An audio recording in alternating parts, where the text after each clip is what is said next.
Can we talk about Ted Cruz for a second? Sure.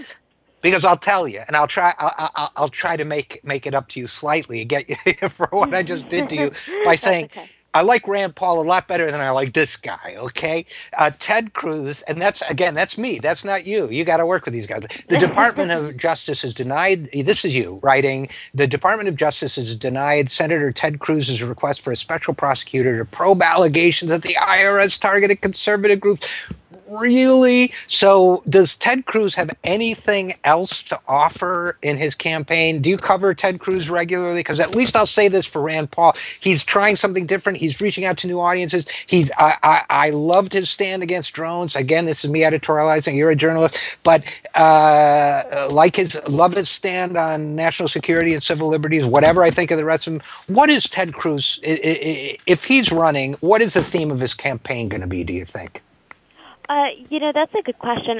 He is also very much a lawmaker and a potential candidate to keep close tabs on because in some parts of the country, I mean, he is, especially in his home state of Texas, which is home to a massive and very conservative Tea Party network.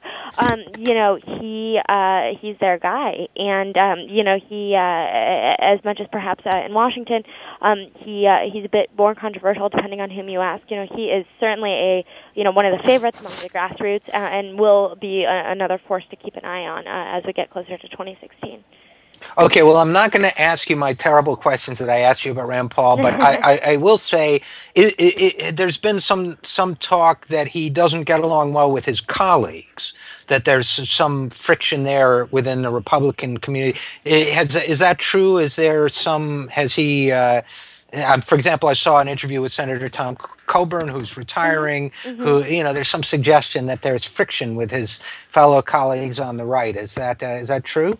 Well, you can certainly point to a number of instances and legislative debates where he's really kind of been on one side of an issue, and then kind of the bulk of his colleagues have been on the other side of an issue. And sometimes these are more controversial issues tied to taking, perhaps leading to taking tough votes that some seem might have otherwise been avoided.